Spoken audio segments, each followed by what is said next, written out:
नमो सिद्धानं नमो आयर्यानं नमो वज्झायानं नमो लोये सबसाहुनं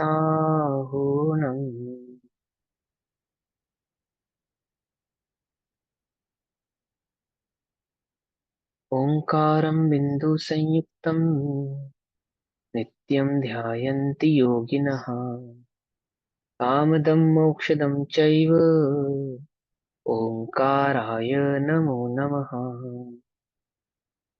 मङ्गलं भगवान् वीरो मङ्गलं गौतमो गणी मङ्गलं कुन्दकुन्दार्द्यो जैनधर्मोऽस्तु मङ्गलम्।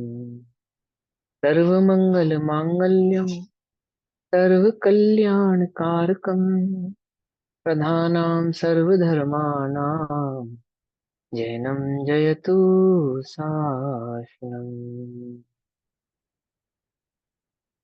नमः समय स्वानुभूत्या चिकासते चित्स्वभावाय भावाय सर्वभावान्तरच्छिदे।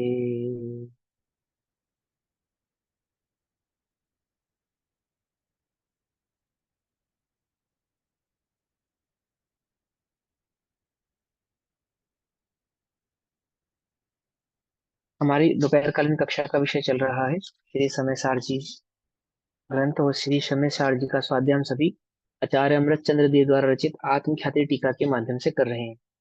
आत्मख्याति टीका में संवर अधिकार पेज नंबर 290, 88 और 89 पेज नंबर पे गाथा कलश नंबर 126 तक का स्वाध्याय हमने कल किया था, भावार्थ पढ़ा था उसका। आज उसकी टीका पढ़नी है, ठीक है ना। क्या कहते हैं आचार्य देव उसके अंदर कि ज्ञान स्वरूप ही रहा है, कभी रागादिक रूप नहीं हुआ है। एक द्रव्य दूसरे द्रव्य रूप होता नहीं है, आत्मा कभी रागादि रूप हुआ नहीं है। विपर्य कार्य आदि की अपेक्षा से भी और दोनों के बीच में आधार आदि संबंध स्थापित होता नहीं है। टीका इस प्रकार पेज नंबर 290, टीका इस प्रकार जब यह भेद विज्ञान ज्ञान को अणु मात्र भी तुनका मात्र भी अणु अणु तो हम जानते हैं ना किसे कहते हैं, जिसके दो विभाजन नहीं किए जा सकते, जिसको दो पार्ट में डिवाइड नहीं किया जा सकता, इतना छोटा पार्टिकल अणु। और वास्तव में अणु तो कैसा है, केवल ज्ञान गम में इतना सूक्ष्म है। विज्ञान जिसको अणु जानता है ना, ये उस अणु की बात नहीं है, वो तो फिर भी असंख्यात गुना बड़ा है। ठीक, ये उस अणु की बात है जो मात्र केवल ज्ञान गम में है, जो छदमस्त के ज्ञान का विषय ही नहीं है, इतना सूक्ष्म है उस अणु मात्र भी। इस प्रकार जब यह भेद विज्ञान, क्या भेद विज्ञान प्रकट हुआ कि ज्ञान को अणु मात्र भी रागादि विकार रूप विपरीतता को ना प्राप्त करता हुआ, अर्थात ज्ञान में राग को नहीं मिलाता हुआ, राग में ज्ञान को नहीं मिलाता हुआ एक चैतन्य ज्ञान भाव मात्र का अनुभव करता हुआ अविचल रूप से रहता है, चलायमान नहीं होता, विचलित नहीं होता, स्थिर रहता है, अविचल रूप से रहता है। तब तब क्या होता है कि शुद्ध उपयोग मयात्मकता के अर्थात उपयोग का शुद्ध आत्म तत्व का अनुभव करते समय, है ना, स्वरूप संवेदन समय, आत्म अनुभव के समय, या स्वरूप की प्रति जो उपयोग की एकाग्रता है, उसको क्या कहते हैं कि तब शुद्ध उपयोगात्मकतामय के द्वारा ज्ञान क्या हो जाता है, केवल ज्ञान रूप ही रहता हुआ। केवल ज्ञान रूप ही रहता हुआ मतलब कि मात्र ज्ञान रूप ही रहता हुआ। वो केवल ज्ञान वाला केवल ज्ञान नहीं जो अरहिंतों को प्रकट हुआ है। उपयोग के शुद्ध उपयोग के समय क्या है कि ज्ञान मात्र का अनुभव रहता हुआ, मात्र ज्ञान का ही अनुभव करता हुआ, ओनली वन एंड ओनली ज्ञान रूप ही रहता हुआ, किंचित मात्र भी, लेश मात्र भी, जरा सा भी, अणु मात्र भी, किंचित मात्र भी राग द्वेष मोह रूप भाव को नहीं करता, राग द्वेष मोह भाव रूप को नहीं करता, राग द्वेष मोह भाव रूप अनुभव नहीं करता, रोग राग द्वेष मोह भाव का कोई परिणाम उत्पन्न होता नहीं है, वहां दृष्टि नहीं जाती, वहां उपयोग नहीं जाता, उसके कारणों में चित्त जाता नहीं, एक शुद्ध चैतन्य भाव का ही निरंतर अनुभव करता रहता है। इसलिए यह सिद्ध हुआ कि भेद विज्ञान से अर्थात सम्यक ज्ञान से, दो द्रव्यों के भिन्न ज्ञान से, दो द्रव्यों की स्वतंत्र सत्ता का जो ज्ञान प्रकट हो, उस ज्ञान से, भेद विज्ञान से शुद्ध आत्मा की उपलब्धि अनुभव होती है, उपलब्धि होती है, दैट में शुद्ध आत्मा का अनुभव होता है।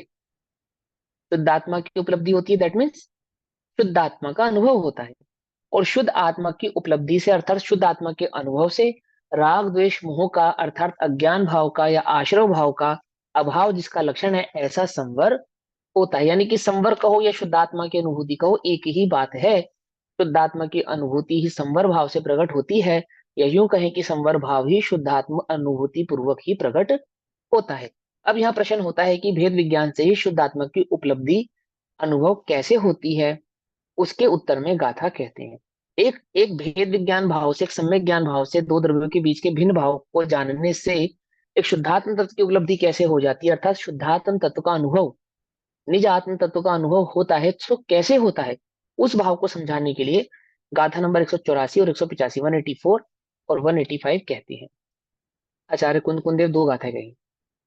जह कर्णय मगतिवियम विकर्णये भावं न तं परिचयद्दि तः कम्मोदयत विदो न जहदीर्णानि तुनानित्यम् एवं जानदीर्णानि अननानि मुणदिरागमेवादम् अननानतमोच्छन्नन्नो आदसहावम् अयानन्तो। जह, जह माने जैसे, कणय मग्गतव्यम, कणय कणय कणय अर्थात कनक, कनक, कणय यानी कनक, कनक माने स्वर्ण, स्वर्ण। गेहूं वाला कनक नहीं, गेहूं वाला कनक नहीं, स्वर्ण वाला कनक, स्वर्ण, ठीक। कणय मग्गतव्यम अर्थात अग्नि से तप्त होता हुआ ऐसा स्वर्ण जो अग्नि के साथ युक्त है, संयुक्त है, ठीक है ना। अग्नि तप्त, कणय मग्नितव्यम वी अर्थात भी, पी भी, कणय भावम स्वर्ण भाव को, अग्नि में पड़ा हुआ स्वर्ण अपने स्वर्ण भाव को न नहीं तम अपने परिचयदी परित्याग अर्थात छोड़ता नहीं है, परित्यागता नहीं है, तजता नहीं है, परिचयदी छोड़ता नहीं है, परित्याग नहीं करता। अग्नि में पड़ा हुआ स्वर्ण सोना अपने स्वर्ण भाव को छोड़ता नहीं है। अग्नि में पड़ा हुआ सोना भी कैसा रहता है? स्वर्ण ही रहता है, ऐसा। तह उसी प्रकार कम्मोदयत विदो, कर्मोदय से तप्त भी, यानी कर्मोदय को प्राप्त हुआ भी, न नहीं जहदी अर्थात अपने ज्ञान भाव को, जिस प्रकार स्वर्ण अग्नि में पड़ा हुआ स्वर्ण अपने स्वर्ण भाव को नहीं छोड़ता, उसी प्रकार कर्मोदय से परिणमित होता हुआ ज्ञानी अपने ज्ञान स्वभाव को छोड़ता नहीं है, अपने ज्ञान स्वभाव में ही स्थित रहता है। वो अग्नि में पड़ा हुआ सोना अग्नि के साथ संयुक्त दिखाई देता है, परंतु स्वर्ण भाव को नहीं छोड़ता। ऐसे ही कर्मोदय को प्राप्त हुआ ज्ञानी कर्मोदय के साथ कर्मोदय की विचित्रता रूप परिणमता हुआ दिखाई देने पर भी अपने ज्ञान भाव को छोड़ता नहीं है। जिस ज्ञान भाव में वह स्थित हुआ है उसको छोड़ता नहीं। अज्ञानी जब तप व्रत तप त्याग उपवास आदि करता हुआ भी, आत्म स्थिरता का भाव धारण करता हुआ भी अज्ञानी अपने अज्ञान भाव को छोड़ता नहीं है। क्या? 28 मूल गुण आदि का पालन करता हुआ भी, 22 परिचय आदि का सहन वहन करता हुआ भी, है ना, ये स्वाध्याय करता हुआ भी, मैं शुद्धात्मा हूं ऐसा कहता हुआ भी, मैं देह हूं इस भाव को छोड़ता नहीं है। क्या कहा? कौन हूं मैं आत्मा हूं। अज्ञानी की दृष्टि से समझो, अब ये वन ज्ञानी है अज्ञानी है, स्थूल बात है, कोई बात नहीं, अनुभव नहीं हुआ उस अपेक्षा से अज्ञानी है, ठीक। तो हम किस भाव को नहीं छोड़ते? मैं आत्मा हूँ, शुद्धात्मा हूँ, शुद्ध चैतन्य तत्व हूँ, पर का करता नहीं हूँ, ऐसा कहते हुए भी क्या अनुभवते हैं? मैं पर मैं देह हूँ, मैं राग हूँ, राग मेरा भाव है, पर मैं सुख बुद्धि को छोड़ते नहीं है। धन आदि में भोग आदि में जो सुख बुद्धि है उसका परित्याग करते नहीं है, उसको छोड़ते नहीं है। अनुभव किसका करते हैं? धन में सुख है, कोई हमारी बात मान लेवे उसमें सुख है, मैं पर का परिणमन अपने अनुकूल करा लूं वही सुख है। क्या कहा? पांच इंद्रिय के अनुसार, मेरे मन के अनुसार जगत का परिणमन होवे, उसमें क्या है? सुख है। सुख है, वही तो सुख है। इस भाव को छोड़ता नहीं। कब? जब वह ये कहता है कि मैं अकर्ता हूं, मैं तो ज्ञाता हूं, मैं तो एक शुद्ध चैतन्य तत्व हूँ, आहा, मैं तो भगवान आत्मा हूँ, ऐसा कहता हुआ भी धन में सुख बुद्धि को छोड़ता नहीं, आत्मा को जानता नहीं है, आत्मा हूं ऐसा अनुभवता नहीं है, मैं देह हूं, मैं देह हूं, देह ही मेरे, देह की साता ही मेरे सुख का कारण है, इस भाव को छोड़ता नहीं है। क्या कहा? छोड़ता है? नहीं छोड़ता। धन में सुख है, नहीं छोड़ता। पर में सुख है, नहीं छोड़ता। अपने एकत्व ममत कर्तृत्व भोक्तृत्व बुद्धि को त्यागता नहीं। कब? ये कहता हुआ भी, सर हिलाता हुआ भी, हाँ मैं शुद्धात्मा हूँ, मैं एक शुद्ध चैतन्य तत्व हूँ। कैसी पराई सी बात है ना। ऐसे ही ज्ञानी के लिए मैं देह हूँ, मैं राग हूँ, एक पराई सी बात है। कर्म उदय की विचित्रता, कर्मोदय में परिणमित होता हुआ भी, परिणम परिणमन करता हुआ दिखाई देता हुआ भी कौन? ज्ञानी। ज्ञानी अपने ज्ञान भाव को, जैसे अज्ञानी अपने अज्ञान भाव को छोड़ता नहीं है, ऐसे ही ज्ञानी अपने ज्ञान भाव को छोड़ता नहीं है। ज्ञानियों की सभा में बैठा हुआ अज्ञानी क्या कहेगा? मैं आत्मा हूं या मैं देह हूं? क्या नहीं समझे? अभी हम समय सार पढ़ रहे हैं ना, और समय सार जी हमारे सामने विराजमान है। हम पढ़ रहे हैं, क्या पढ़ रहे हैं? कि मैं राग नहीं। हम क्या मानते हैं? मानने की छोड़ो, कहते तो यही है कि मैं राग नहीं, मैं देह नहीं हो, मैं तो शुद्धात्म तत्व हूँ। अपने अज्ञान भाव का वेदन तो कर कर देखो। अज्ञान में भी सोया हुआ है, जाग कर देखो अपने इस अज्ञान भाव को, थोड़ा ठहर कर देखो, स्थिर होकर देखो। कैसा ये अज्ञान, कैसा ही अज्ञान। आचार्य इतना कह रहे, गाथा नंबर 184-85 पे आ गए हम। उसमें इतने कलश भी आ गए बीच में, 112, 13, 15 कलश आ गए। और आचार्य क्या कहते हैं? कि तू देह नहीं है। और हम अभी तक 185 नंबर की गाथा तक क्या मानते आए हैं? क्या कहते आए हैं? मैं देह नहीं हूँ, मैं राग नहीं हूँ, मैं द्वेष नहीं हूँ। आहा, मान क्या रहे हैं? अनुभव क्या रहे हैं? अपने राग भाव को, अज्ञान भाव को न मुच्यति, छोड़ता नहीं है, परिच्छेदी, त्यागता नहीं, त्यागता नहीं, कहता हुआ भी। ऐसे ही ज्ञानी, ज्ञानी अज्ञानियों जैसा, अज्ञानी रूप तो होता नहीं है, एग्जाम्पल के तौर पर अज्ञानी जैसा राग आदि के उदय में राग आदि भाव रूप परिणमित तो होता हुआ भी क्या नहीं छोड़ता? अपने ज्ञान भाव को परित्याग करता नहीं है, छोड़ता नहीं। जैसे अग्नि में पड़ा हुआ स्वर्ण अपने स्वर्ण भाव को नहीं छोड़ता। एवं इसी तरह जानदी जानता है। कौन जानता है? ज्ञानी, नानी। इस तरह ज्ञानी जानता है। अनानी और अज्ञानी मुड़दी मानता है। क्या? राग को ही आत्मा। राग में वादम, आदम, आदम माने आत्मा, आधा, आधा, रागमय आत्मा, आत्मा रागी है। अज्ञानी इस बात को मुड़दी मानता है, और ज्ञानी इस बात को जानता है। क्या जानता है? कि मैं राग नहीं हूं, और अज्ञानी मैं राग हूं, ऐसा मानता है। तो एवं इसी तरह जानदी जानता है ज्ञानी। क्या जानता है? कि कमोदित न जहदी नानी दु नानितम, अपने ज्ञान भाव को नहीं छोड़ता, मैं ज्ञान स्वभावी आत्मा हूं, इस बात को ज्ञानी जानता है। और अनानी अज्ञानी मानता है, मुनदी राग मेवादम, आत्मा रागमय है, ऐसा जान, ऐसा मानता है।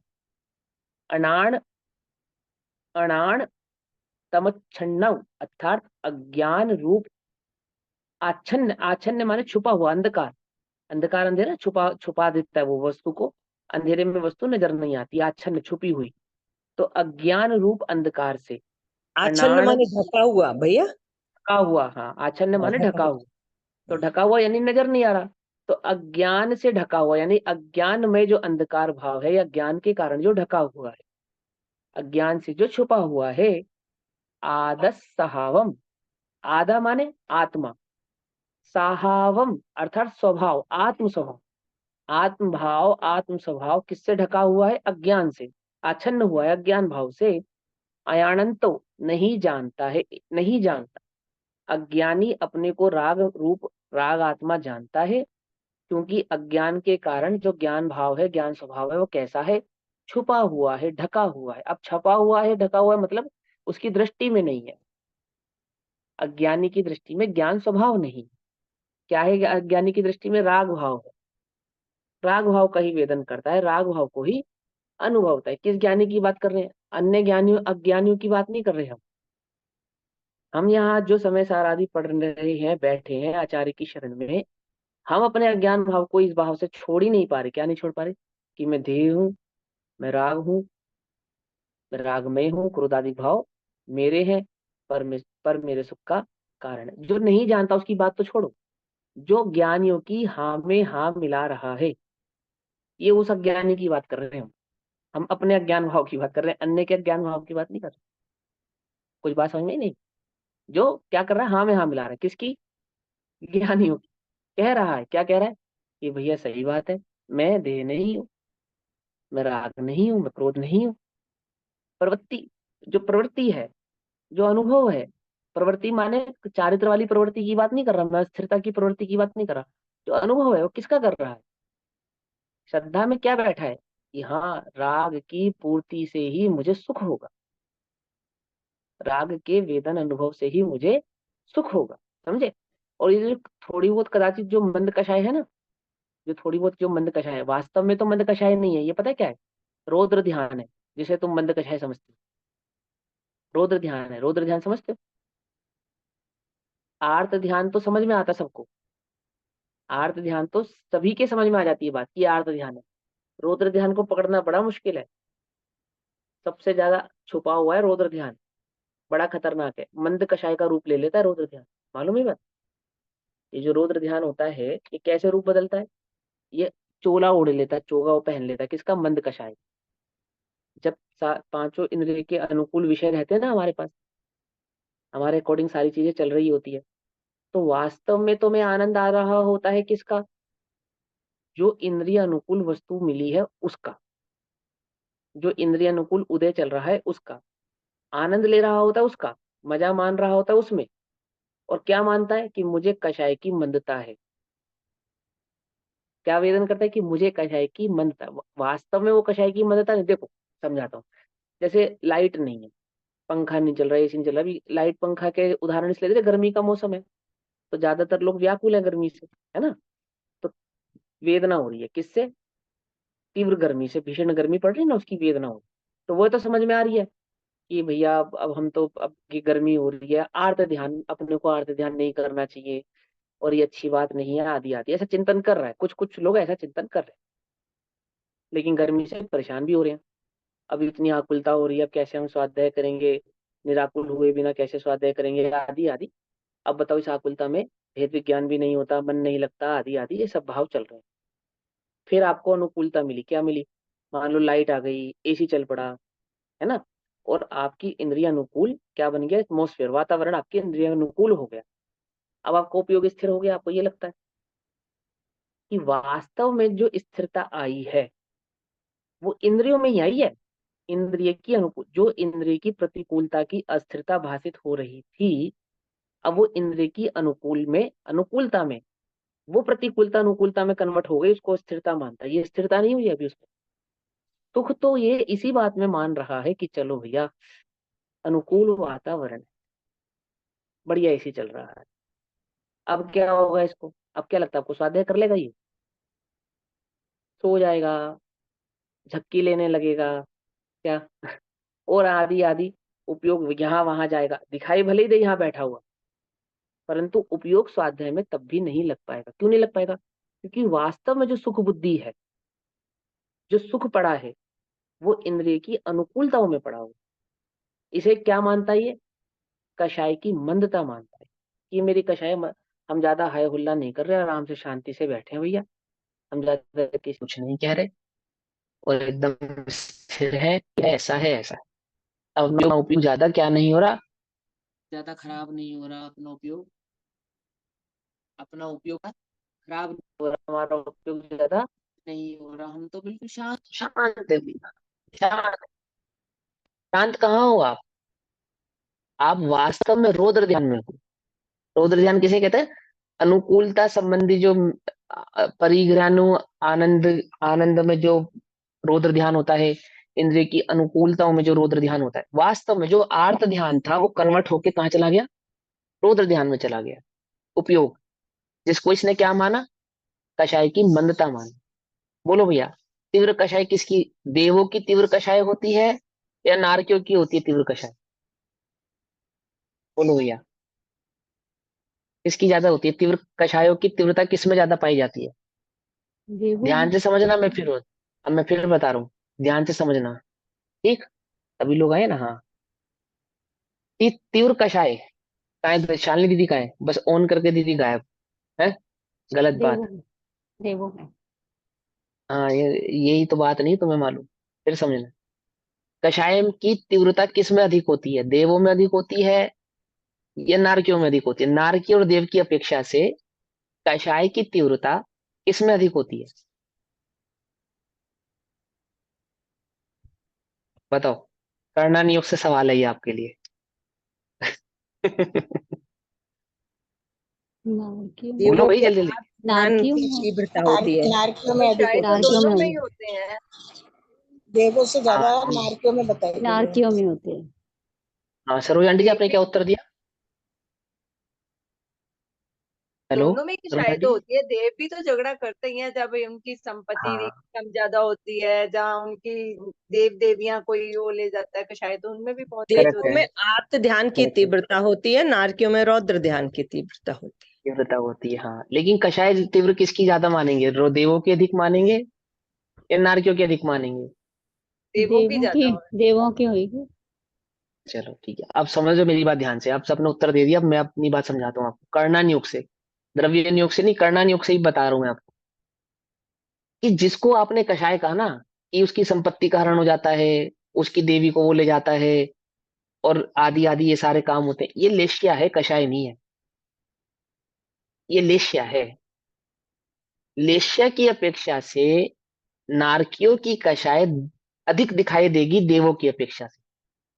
समझना, लेश्या, लेश्याओं में तीव्रता नारकियों में अधिक होती है और देवों में मंद होती है। कषाय की अपेक्षा दोनों में अनंतानुबंधी होती है। क्या कुछ बात समझे? कषाय किसे कहते हैं? क्रोधमान माया लोभ को। अरे अनंतानुबंधी को कहते हैं। हाँ। सही है, ये हम सही है। जब कषाय का, हाँ, जब हम कषाय का नाम लेते हैं तो तुम्हें क्या याद आता है?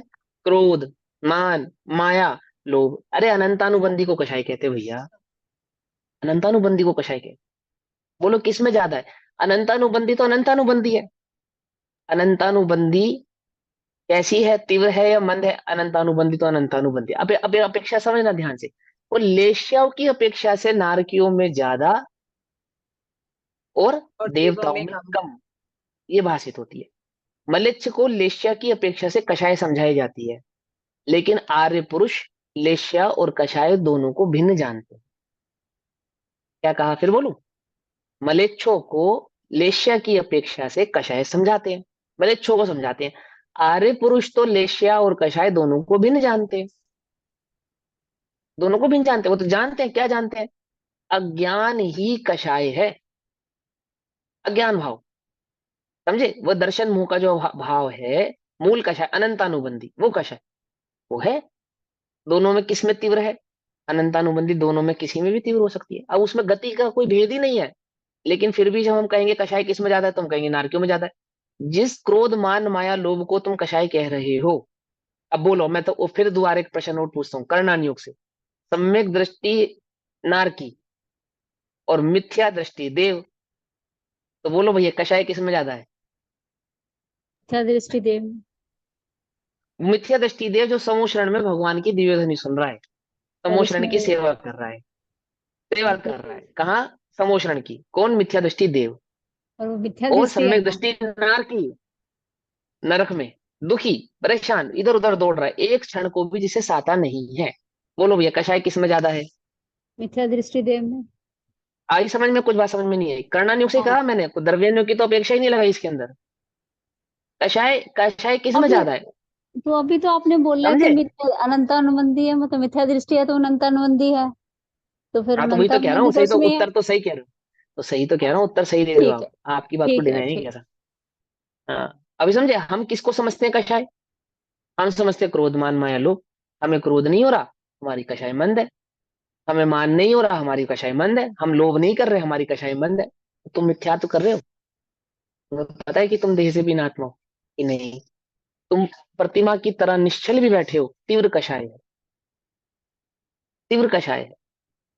कुछ बात समझ में आई नहीं आई? मिथ्या दृष्टि की अनंतानुबंधी है तो वो कषाई है ही है। हाँ कषाय है, समझे? अपने अपने अब हम समय सारजी का स्वाध्याय करें ना, तो लेश्य की अपेक्षा से हमारी मंद है। लेश्य की अपेक्षा से हमें क्या हो सकती है? यदि हम एकाग्रता से कर रहे हैं तो पीत पद्म शुक्ल हो सकती है। मायाचारी से कर रहे हैं तो कापोत आदि हो सकती है। ठीक है ना? और लेकिन सम्यक दृष्टि जो युद्ध कर रहे हैं, मिथ्या दृष्टि जो स्वाध्याय कर रहे हैं, उल्टा नहीं पकड़ना भैया, भाव समझना उसको जो कहना चाह रहे हैं। मिथ्या दृष्टि जो स्वाध्याय कर रहे हैं, सम्यक दृष्टि जो युद्ध कर रहे हैं, किसकी कषाय मंद है? उन मिथ्या सम्यक दृष्टि। दृष्टि जीवों की कषाय मंद है है। जो युद्ध करते हुए दिखाई दे रहे हैं। कषाय पकड़ना सीखो, कषाय कहते किसे? लेकिन आज भी हम कषाय किसे समझते हैं? क्रोधमान माया लोग को। अब बोलो भैया, तुम्हारी कषाय मंद है या तीव्र है? बोलो भैया। यदि हम भी तुम्हें तो वस्तु मिथ्या स्वरूप का दृष्टि है। चिंतन, लेशा की वस्तु उपेक्षा स्वरूप का, से हाँ ठीक है ना, हमारी कम वस्तु है। स्वभाव का, हाँ वस्तु तो स्वभाव का वैसे यदि तो तुम चिंतन नहीं करते हो, वस्तु स्वरूप का वेदन नहीं करते, उसका चिंतन नहीं करते, है ना? वस्तु स्वरूप विचार खुशी से, तब दुख संकट सहा करे। अब बोलो, तुम सारे दुख और संकट किसकी अपेक्षा से सहते हो? वस्तु स्वरूप के विचार से सहते हो या वही कषाय की मंदता, अनुकूलता और प्रतिकूलता से सहते हो? बोलो कैसे सहते हो? वो भेद विज्ञान यदि तुम्हें नहीं चल रहा है, सम्यक सन्मुख मिथ्या दृष्टि को जो चलना चाहिए वैसा भी नहीं चल रहा है, तो इसे कषाय की मंदता मत समझना। ये सिर्फ इंद्रियों की अनुकूलता में होने वाला रौद्र ध्यान मात्र है, और कुछ नहीं है, इससे अधिक कुछ नहीं है ये। बात समझ में नहीं आई? क्या कहते हैं? अब यहाँ प्रश्न होता है कि भेद विज्ञान एक से ही मिनट शुद्ध आत्मा की, एक मिनट, अब जैसे हमें कषाय से भी उसको देखा, लेशे से भी देखा, मतलब जब भी हमें कभी निर्णय लेना हो तो इन दोनों चीजों को ऐसे ही देखना पड़ेगा, कषाय की उपेक्षा और लेशिया की उपेक्षा। ज्ञान में तो दोनों ही अपेक्षा खड़ी होती हैं। ज्ञान में तो अपेक्षा दोनों ही खड़ी होती हैं। उपयोग तो चैतन्य की ओर ढुला हुआ झुका हुआ होता, उपयोग का खेल है ये सारा, कि चैतन्य के अनुभव से, चैतन्य के अनुभव से स्वयं को एक चैतन्य मात्र देखने से ही क्लेशाओं को, क्लेशाओं को जीता जाएगा। अभी भेद विज्ञान के स्तर पर निचली भूमिका में, ज्ञान में तो दोनों ही अपेक्षा जागृत होनी चाहिए। कोई एक से जीता जाएगा दूसरी से नहीं, ऐसा नहीं, दोनों ही जागृत होनी चाहिए, दोनों ही क्लियर होनी चाहिए। देखो, एक महिला अपने 1.5 सवा 2 साल के बच्चे को गोदी में लिए और अपने पति के साथ कहीं जा रही है, जा रही है ना, तो पत्नी है या माँ है? दोनों ही है, पत्नी भी है, माँ भी है। और वो समय चलते समय अपने को क्या अनुभव रही है? पत्नी अनुभव कर रही है या माँ अनुभव कर रही माँ अनुभव करे। माँ। है? वो वो बोलो। तो कुछ भी नहीं माँ अनुभव करे। भूलेगी ना, माँ भूलेगी, माँ अपने आप को भूलेगी ना पत्नी भी भूलेगी। और तुम, ये तो गजब है, वो दोनों ही वेदन कर रही है, वो पत्नी पने का भी वेदन कर रही है, वो माँ पने का भी वेदन कर माँ रही है, बनेगा भी कर रही है। दोनों ही कर रहे हैं। उस और दृष्टि में उसके कुछ नहीं है, दृष्टि में बस उसके मार्ग ही है। मार की है। जहां पे भी वो जा बिल्कुल, रही है, जहां पे भी बिल्कुल वो सही। जिस भी कार्य से वो जा रही है, लेकिन वो हम्म, वेदन तो दोनों का ही है उसको, दोनों का ही, उसके समझ आ गया। अनुभूति में तो वो दोनों भाव है उसके। कौन सी अपेक्षा को कहाँ लेगी? कि जब माँ बनेगी जब पत्नी नहीं रहेगी, और जब पत्नी रहेगी तो माँ नहीं रहेगी? अरे ज्ञान में दोनों ही अपेक्षा जागृत है दोनों ही उसके, चीजें कभी नहीं और भूलेगी। बिना विरोध के। हाँ, और बिना विरोध के, कोई विरोध नहीं है, कोई क्वेश्चन नहीं है उसको, कोई विरोध नहीं है, कोई क्वेश्चन नहीं है, कोई शंका नहीं है, निशंक भाव से दोनों ही अपेक्षा कैसी है? बिल्कुल जागृत है, एक साथ यादवाद है ना उसके ज्ञान में जागृत। ज्ञानियों के ज्ञान में यादवाद जागृत रहता है, होता थोड़ी है, ऐसे ही जागृत रहता है। उसी क्षण माँ है, उसी क्षण पत्नी है, उसी क्षण, एक ही समय में, और दोनों का वेदन कर रही है। और चलते समय उसको इस बात का भी ख्याल है कि मैं पत्नी हूँ, और बच्चे को संभालते समय माँ हूँ, और दोनों एक साथ हो रहे हैं, एक साथ, अलग अलग थोड़ी हो रहे हैं। क्या कहा? कुछ बात समझ में आई नहीं है? ये तो सब, वो ज्ञानी के ज्ञान में सब जागृत है, सब जगा हुआ है ना। तो भेद विज्ञान करेंगे तो दोनों भाव समझ में आएगा, लेशा भी समझ में आते हैं, अनंतानुबंधी भी समझ आते हैं, पर दृष्टि किसकी है? एक नित्य चैतन्य भाव की दृष्टि से दोनों भावों को जीतता है, दोनों भावों को समझता है ना।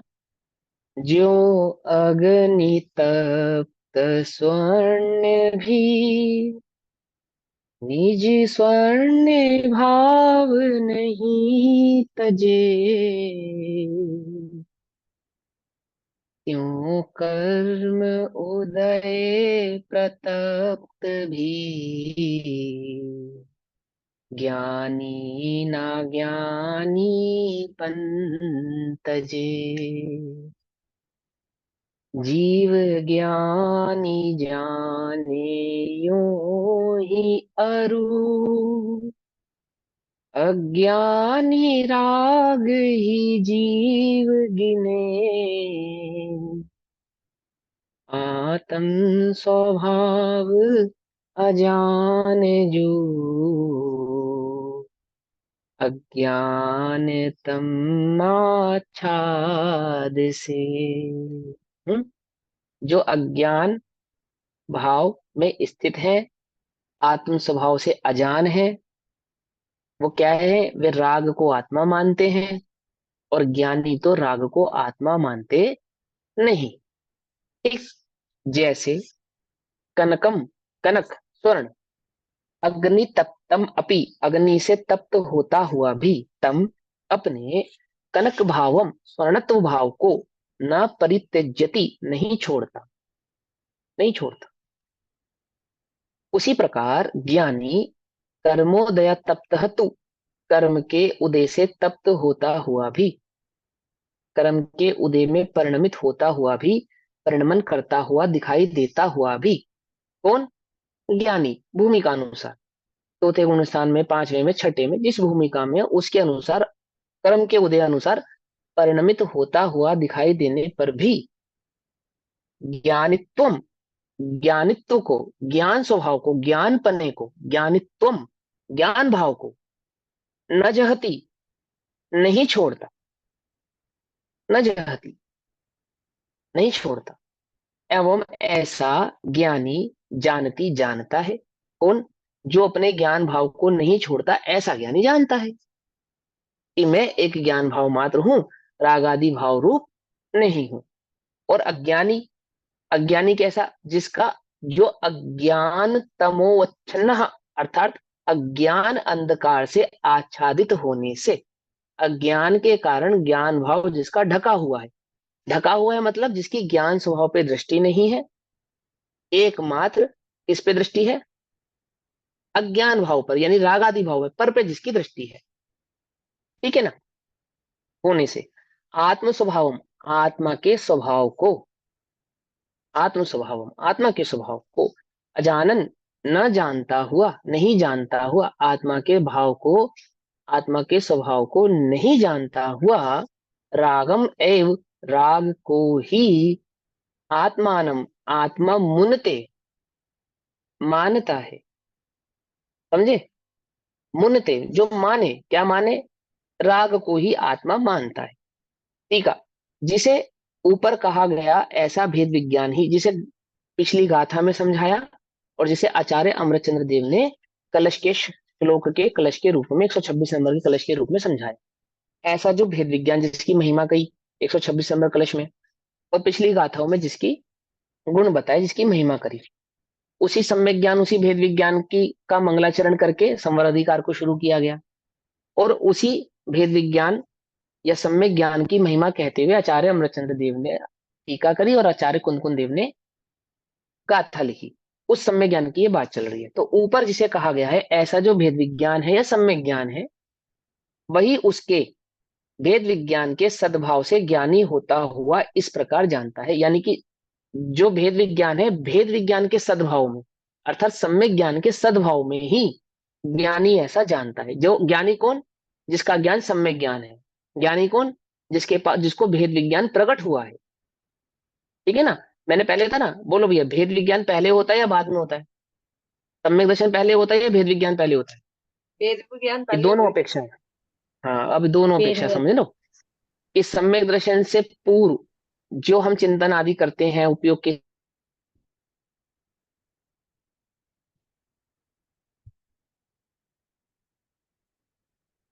वास्तव में तो भेद विज्ञान क्या है कि वह सम्यक ज्ञान जो सम्यक दर्शन के साथ प्रकट होता है वही भेद विज्ञान है। वास्तव में भेद विज्ञान तो वह है। निश्चय से तो भेद विज्ञान किसको कहते हैं? सम्यक ज्ञान को भेद विज्ञान कहते हैं। समझे? मिथ्या ज्ञान को भेद विज्ञान नहीं कहते।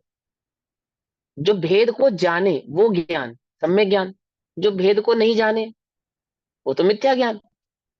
तो अपेक्षा से उसको भेद विज्ञान कहते हैं। पूर्ण पूर्ण क्षणवर्ती पर्यायों को, मतलब ज्ञान की उस जो तत्व चिंतन आदि के भाव है उनको भेद विज्ञान कहते हैं। परंतु ये कैसा भेद विज्ञान है? इसको अपेक्षा से, व्यवहार से भेद विज्ञान कहा जाता है। पकड़ में ही बात नहीं? पकड़ में क्या कहना चाहता हूं? हम भेद विज्ञान कर रहे हैं या नहीं कर रहे हैं? कि कह सकते हैं, है नहीं। कब है? सम्यक दर्शन के साथ प्रकट हुआ सम्यक ज्ञान ही वास्तविक भेद विज्ञान, भेद को जाने वो ज्ञान भेद विज्ञान है। क्या कहा? भेद को जाने। हम भेद जानते हैं, निज चैतन्य तत्व का इस देह से भिन्नता को जानते हैं, एक द्रव्य से दूसरे द्रव्य की भिन्नता को। हाँ, जाने माने अनुभव है।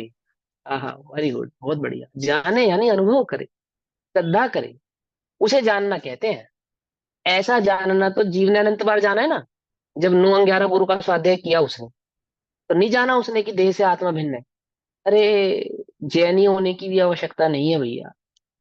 देह से भिन्न है आत्मा, ये तो सारा जगत कहता है, मानता नहीं, मानता नहीं। पकड़ में ही बात नहीं? पकड़ में। और फिर समोचरण में भगवान की दिव्य ध्वनि सुनी, तो क्या मान के सुनी? ये तो नहीं सुना होगा कि देह से आत्मा भिन्न है।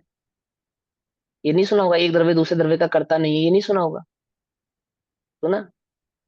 और कैसा सुना? कि अज्ञानी की सभा में बैठा अन्य अज्ञानी ज्ञानी हो जावे, ऐसा धुआंधार प्रवचन। क्या? ठीक है ना? किया, लेकिन अनुभूति से स्वयं नहीं पहले जान जो पाया। वेद ज्ञान होता है तो वो कारागर नहीं है फिर? अभी जैसे अनुभूति कारगर तो है, नहीं है वो कारगर है, मतलब। कारगर है, कारगर है। वो प्रैक्टिस है, कारगर है। मैं तो अपेक्षा समझा रहा हूँ आपको सिर्फ, है ना। कारगर है, बिल्कुल कारगर है। इसको अपेक्षा से भेद विज्ञान कहते हैं। ये मैं क्यों कह रहा हूँ? अब आप ऐसा मान लो हम तो भैया भेद विज्ञानी है। भेद विज्ञानी नहीं हो तो मैं व्यवहार से भेद विज्ञान, भेद विज्ञान की ओर उन्मुख हुए उपयोग को भेद विज्ञानी कहते हैं। जैसे मैं अपने घर से निकला, मुंबई के लिए निकल गया घर से, और कितनी देर हुई? 10-15 मिनट ही हुई, अभी तो एयरपोर्ट भी नहीं पहुंचा। ठीक है ना? तो हमें एयरपोर्ट भी नहीं पहुंचा, और क्या नाम है, घर से निकला और इतने में कोई आया, पूछा कि हिमांशु भैया कहाँ है? कि मुंबई गए। पहुंच गए भैया, मुंबई गए। अभी तो दिल्ली भी से भी पार नहीं हुए। दिल्ली छोड़ो, अभी आ जो जाता है। जो हमारा एरिया होगा वहां से भी पार हुए। ऐसे ही जो भेद विज्ञान के लिए उन्मुख हुआ है, जो भेद विज्ञान करने के लिए स्थिर हुआ है, दृढ़ हुआ है, जिसने कमर कसी है कि मुझे भेद विज्ञान प्रकट करना है, ऐसे ज्ञान को भी भेद विज्ञान है कहते हैं। ऐसा तो वो मिथ्या दृष्टि जो सम्यक दर्शन प्रकट करने के लिए उन्मुख होते हैं, ऐसे मिथ्या दृष्टि के ज्ञान को भेद विज्ञान कर रहा है, या ये भेद विज्ञानी ऐसा कहते हैं। वास्तविक भेद विज्ञान तो सम्यक ज्ञान ही। अब यहाँ क्या कहते हैं कि ऊपर जिसे कहा गया है ऐसा भेद विज्ञान ही वही जिसके भेद विज्ञान के सद्भाव से ज्ञानी होता हुआ इस प्रकार जानता। यानी भेद विज्ञान के सद्भाव में जीव ज्ञानी होता है, वो ज्ञान क्या जानता है? जैसे प्रचंड अग्नि के द्वारा तप्त होता हुआ स्वर्ण भी स्वर्णत्व को नहीं छोड़ता, स्वर्ण भाव को नहीं छोड़ता, उसी प्रकार प्रचंड कर्मोदय के द्वारा घिरा हुआ होने पर भी विघ्न किया जाए तो भी ज्ञान ज्ञानत्व को नहीं छोड़ता, ज्ञान भाव को, ज्ञान स्वभाव को नहीं छोड़ता, ये ज्ञान भाव में ही स्थिर रहता है। अब इसमें दो अपेक्षाएं हैं। मैं दोनों तीनों अपेक्षाओं को, गुण स्थान प्रमाण अपेक्षाओं को क्लियर करके बताऊंगा। चौथे में अलग, पांचवें में अलग, छठे में अलग, और अनुभूति के काल की यानी प्रचुर स्वसंवेदन के समय की भाव को अलग। लेकिन वो भाव सबका एक ही है, पर अपेक्षाएं उसमें भिन्न भिन्न हो जाएंगी। कहीं पे उसमें ज्ञान की अपेक्षा लगेगी, कहीं पे श्रद्धान की अपेक्षा लगेगी, कहीं पे चारित्र की अपेक्षा लगेगी। वास्तव में तो ज्ञान श्रद्धान चारित्र एक ही है। हम भेद करके कहते हैं, भेद नहीं है। ठीक है ना? लेकिन जब हम वस्तु स्वरूप को समझाएंगे तो कहीं ज्ञान की अपेक्षा से, कहीं श्रद्धान की अपेक्षा से, तो कहीं चारित्र की अपेक्षा से उस बात को कहेंगे। किस बात को कहेंगे? इस एक लाइन को, कि उसी प्रकार प्रचंड कर्मोदय के द्वारा घिरा हुआ होने पर भी विघ्न किया जाए तो भी ज्ञान ज्ञानत्व को नहीं छोड़ता, ज्ञान भाव को, ज्ञानपने को, ज्ञान प्रचुर स्वसंवेदन को या आत्मानुभूति को नहीं छोड़ता। कहीं प्रचुर स्वसंवेदन की अपेक्षा से नहीं छोड़ता, कहीं आत्मानुभूति की अपेक्षा से नहीं छोड़ता और कहीं श्रद्धान की अपेक्षा से नहीं छोड़ता, स्थिर ही रहता है। अब इस भाव को हम डिटेल में कल समझेंगे। अभी मुझे थोड़ा कुछ काम है, इस वजह से मैं क्लास कक्षा को यहीं पे विराम देता हूँ। तब तक के लिए सभी को जय जिनेन्द्र। ओम नमः सिद्धेभ्यः। मेरे को ना थोड़ा रौद्र हाँ जी, ध्यान का समझ नहीं आया, वो मेरे को समझा मैं देना एक बार। बताऊंगा, मैं बता सकता हूँ। निज निधि निज में बताई, यह अनंत उपकार है, उसके लिए जिन वाणी माँ को वंदना शत। नमो रे।